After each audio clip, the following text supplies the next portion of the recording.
In this lecture, we're going to be talking about sculpture. First, there are primarily two major types of sculpture. There's in the round and relief. In the round just basically means the sculpture stands on its own and it's meant to be seen from all sides. So when you're experiencing an in the round sculpture, it's a composite experience of all of the different aspects of the sculpture. You can't just experience it from one angle. This bottom image is a good example of seeing how a sculpture can change as you walk around it. On the other hand, we have relief, which is neither freestanding nor meant to be seen from all sides. Instead, it just projects from a background surface. So there's two types of relief. There's low, which is slight projection outward from this background surface. And as a result, you don't get that much shadows because there's not that much sticking out. This is the same type of relief that we see in coins. In contrast, there's also high relief, which is this top example. So basically, more than half of the form that's being modeled is sticking out of the surface. Modeling is an additive process where the artist is adding to or building a form. Usually they're going to use pliable materials like clay, wax, or plaster, and they'll build it up, remove, and push the material into the final form.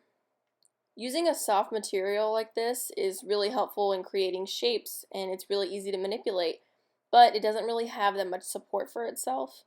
So the artist often will build onto an armature, which basically functions like the skeleton of the sculpture. It's a rigid support system that's inside of the soft material, and it keeps it from sagging or falling apart. However, for larger sculptures, the artist might create individual little pieces that support themselves, fire them so then they have a little bit more structural integrity, and then build them and assemble them together afterward. Next we have casting, which is a substitution process. In creating these works, you will pour liquid into a mold, allow it to harden, and then remove it from the mold. In a sense, it's really similar to printmaking, just in a third dimension. One benefit to casting is that it allows the artist to create a work in that soft material like we mentioned before, and then cast it into a more permanent medium. So they could sculpt in clay, create their mold, remove the clay, and then pour in a bronze or a glass. Another major benefit to casting is that you can create multiples of a singular sculpture. Looking specifically at the mold, when creating it, it's going to completely surround this original work. It'll harden, usually being made of clay, concrete, liquid plastic, or plaster. Next, the original needs to be removed, so it can either be pulled out and destroyed in the process, or the mold can be broken into two pieces and then secured back together, and then you pour in your casting liquid, which will either dry or harden or cool, at which point the mold can be opened again to release the final sculpture. So as I just mentioned, some molds are going to be destroyed in the process, but the lost wax method actually allows the mold to be reused, and again you can create multiples with this. Depending on the means, methods, and processes being used, casting can yield either a solid or a hollow sculpture. And practically speaking, casting is used for a lot more than artwork. For instance, it's used to create things like automobile parts, toys, and dishes. Carving is another form of sculpture, however, this is a subtractive method. So you're going to be removing specific pieces from the material, like chiseling away at stone. Looking at the previous two methods, which were addition and substitution, subtraction is actually the most difficult to execute. And this is because you can only move in one direction. You can't put stone back after you've taken it off. So there's very little room to correct errors, if there is any room at all. When starting the carving process, the artist is going to remove really large areas, probably relatively quickly, before going in with small tools and slowly carving in details. To do this effectively, again without messing up, the artist needs to fully visualize the piece before they even begin. Looking specifically at the medium we see here, which is marble, it was often used in the past because it's such a soft medium. It's really good to chisel. However, being more soft, it's really vulnerable to air pollution and acid rain, so it's much less desirable today. Instead, we often use granite for outdoor monuments or headstones because it really can stand up to the weather. Another form of sculpture is constructing and assembling, which became really popular in the early 20th century. Construction is a sculpture built from objects that were created by the artist.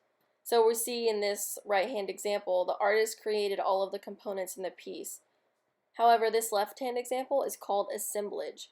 The sculptor's not building with things they created themselves, they're rearranging and altering and manipulating things that they found, whether it be created by another artist or manufactured in a factory. A moving sculpture is called a kinetic sculpture. When the components that are moving are suspended in air and they're responding to air currents, they're often referred to as mobiles.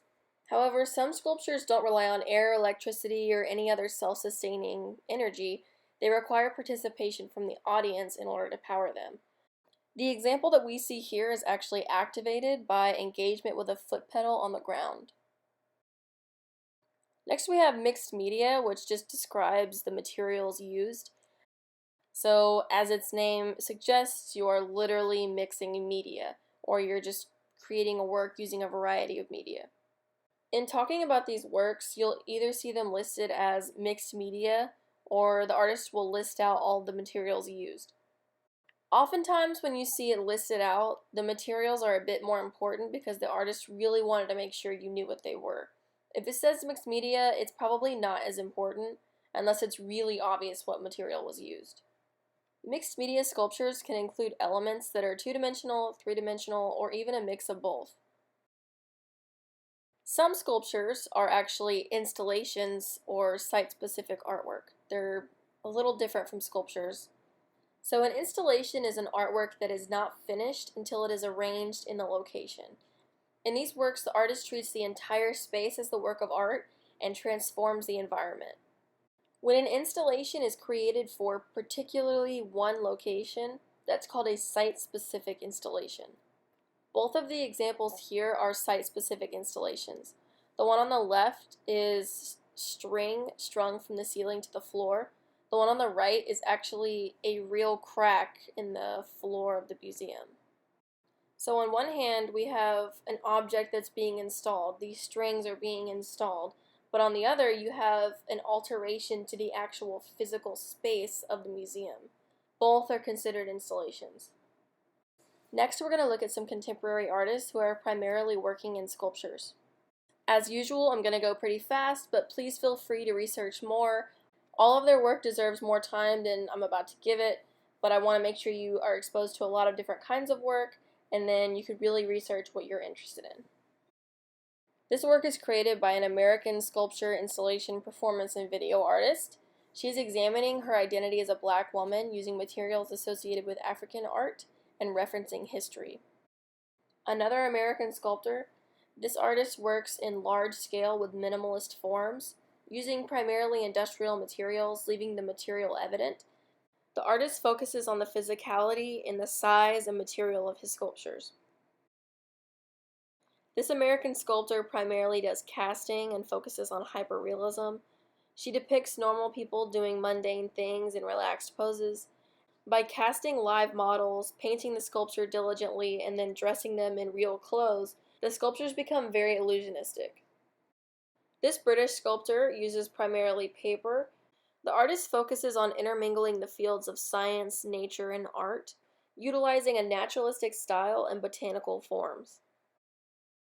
Next, we have a Canadian-Mexican sculptor and installation artist. He works primarily with architecture, technology, performance, and data, often integrating interactive components in order to engage with technology. This British sculptor and installation artist creates installations and sculptures that seem unstable. However, she carefully engineers them to appear this way while actually being structurally very safe. The artist also intentionally leaves her materials very raw to visually show her process as part of the work.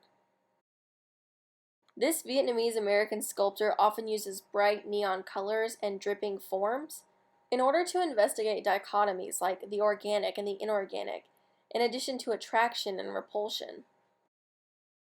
Next, we have a British sculptor who primarily uses casting. Once she actually cast the entire interior space of a condemned Victorian house. Her work tends to deal with memory and relation to the body through use. This American sculptor and installation artist primarily uses everyday, mundane objects to create environments. In order to do this, she's analyzing technology as well as architectural forms in relation to everyday objects. This American sculptor and installation artist focuses primarily on identity, culture, and community. In doing so, he arranges, reassembles, and manipulates wooden objects like chairs. The silhouette for sculpture is going to be tied to our experience with it. Sculpture is going to take up a space that two-dimensional art is not. Not to say that sculpture is better than 2D art by any means, but it definitely is a different engagement with the viewer. It's in their space. Contemporary sculpture often relies on our experiences with specific objects, whether they're completely constructed or just assembled from things that we actually know. Or maybe they're confronting our concept of a form and a sculpture altogether and making something that we don't know or we don't recognize. Either way, we're confronted with this object that's in our space in a new way. And installation work takes it a step further. The art is actually the space created, both in physicality and our interaction with the work. I would love to hear which artists you thought were most intriguing or which processes were the most interesting, but that's where I'm going to conclude this lecture. Please be sure to get enough sleep, make sure you stay safe, and I'll see you all in class.